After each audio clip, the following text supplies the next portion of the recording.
Hello guys, how's it going? Welcome back to the channel. It's a nice rainy day in Scotland today. Temperature's definitely dropped, so I've taken the car into the garage.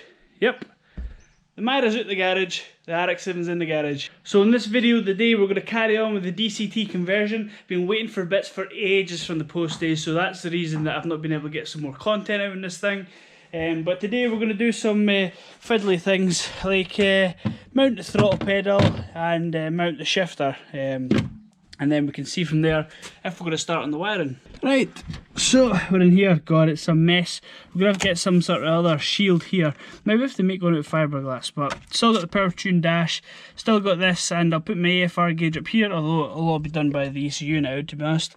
In fact, yeah, I won't have one anymore. The Max ECU controls all that. There's a mess everywhere, and like I say, that checkered plate is going to be the ECU mount.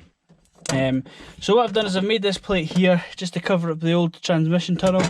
You can see down in there, prop shafts, the ground, the lot. And so this plate basically is going to sit on here, like that. And this is going to sit up here. So I'll put it in a position that I'm kind of happy with. So as bang on there, looks fine. I'll draw it into my pen, I'll drill these holes out, and then I'll mount it. Yeah, M-Power. Main way I'm going to be changing gear in this thing is with the flappy paddles, as you guys know. Put some pictures on Instagram of it, and but this is just so I can select the gear. I'm not going to be using park, still got a handbrake. So I've got a template marked out. I've drilled the first hole there, but the Allen keys, the heads I'm going to use are actually, they're too short to go right way through the body. So what I've done is I've got the drill, a little 10mm drill, and I've just bored out the original holes, so that way Allen key will sit in there nice and countersunk, and it'll go right through, and I can bolt it to the plate. When it's bolted to the plate, then I can bolt the plate to the car. Yeah, darling, so just put it on the bolt. Yep, put it over here. That's it. And then you tighten it up. And you go. Yeah, keep going. Spin it that way. Yeah. Keep going. That's it. Keep going. Going super fast now. Super fast. That's it. Right, I'll do the rest. Hey, Daddy's little mechanic. And there we go. Shifter is in. Cover up the hole nicely, so yeah, looks like a good job. No flex at all, so can go. So that's reverse, that's neutral, that's must be sport mode and drive. Next thing I want to get into is sorting out throttle pedals.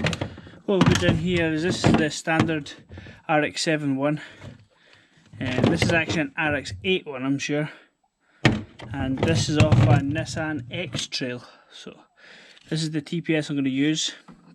Ignore the crimps just now, that was just while I was figuring out the pinouts. And somehow I just need to mount this up there. So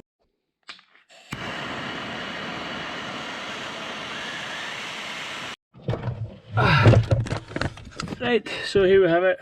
Obviously clutch pedal is going to be going, brake pedal, I need to tap into that switch because I'm going to be using it for launch control, and you need it for the gearbox as well to run. So what I've got here is I've got the original bolt hole in there, and as you've seen I used the blowtorch to kind of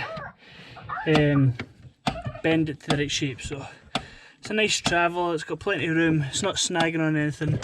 I've got one bolt in there, as you can see, and the one at the bottom underneath there. I'm just going to get the drill just now and drill that through and put another bolt in there, and that should be done.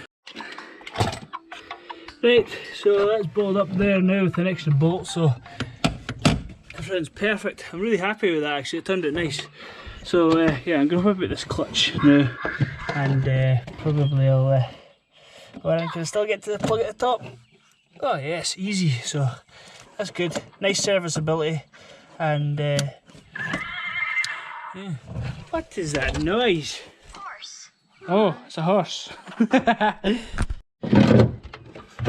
Oh man, how weird does that look? Just with two pedals. So all the boost and brakes. I would probably go for a pedal box. In fact, I've tried pedal boxes, I don't like them. Let's be honest here. I still like to use this as a half daily. So, with the clutch reservoir removed, as you can see, I've just blanked it off with a little bit of foil tape. It's actually given me quite a bit more room for a downpipe, so happy with that. Although I will be keeping the gate in this sort of placement. I'm not sure how it will do with the big turbo on it, because these turbos flow a hell of a lot more air. You know what, I'm starting to run out of things to mount. I've got the front mount intercooler, the radiator and everything to do there, that's not a problem. But this is just purely for sorting out the wiring, the new DCT wiring. So what I'm going to be doing now is push the car out, readjust it slightly so I can get into the passenger side. I'm going to get the ECU out and then we'll mount it on that checkered plate. Yeah, I could put it on a nice shiny bit of aluminium, but it's not what this car's all about. You know, I like to do everything on a budget. And beggars belief to a lot of people, this has actually been done on a budget. A subscriber got in contact saying I should do a budget build, like something really cheap, like build up an engine and sort of boost it and stuff like that. However, like, this thing's been really cheap, like starting to get a little bit dearer now. I mean, the gearbox itself £600, but yeah, like the Myra, that was a part of a budget build. It was like £170 for all the internals, like all the bearings and stuff like that. So another thing I'm doing is I'm taking off this swivel head eBay fitting, because as you've seen, I've done the thermostat, had a thermostat problem where it was opening too soon, but not only that, is it just doesn't work right. I just cannot get the thing up to temperature with it. It really does my head in. So yeah, I'm going back to a stock one, so we'll stick that back on there. Just because temps are really important when it comes to tuning. You want a nice stable temperature. In an ECU, if you can remember back in the old day, you used to have like a pool type choke. Well, an ECU nowadays, it uses coolant temp to dictate the temperature of the engine. If it's really cold, it'll put extra fuel in. So, well, what basically happens then, if your car's running a lot cooler, it's just putting in extra fuel.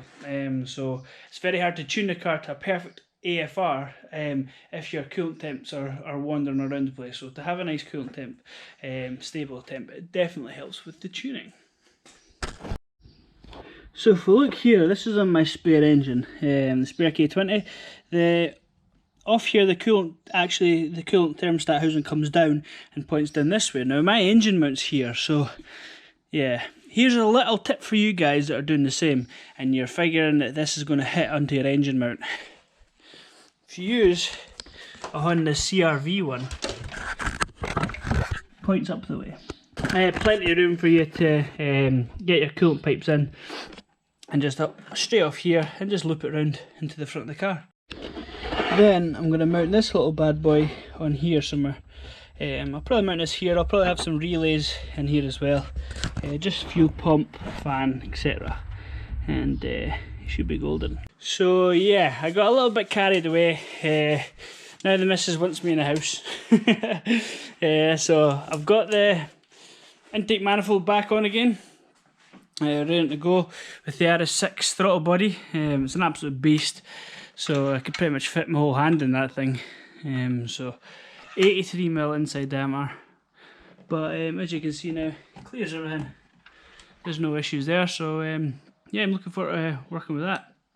Obviously I've got my sensors for VTC, BEYTEK oil pressure, BEYTEK oil pressure switch, which I'll be using for like 4D map on the max ECU.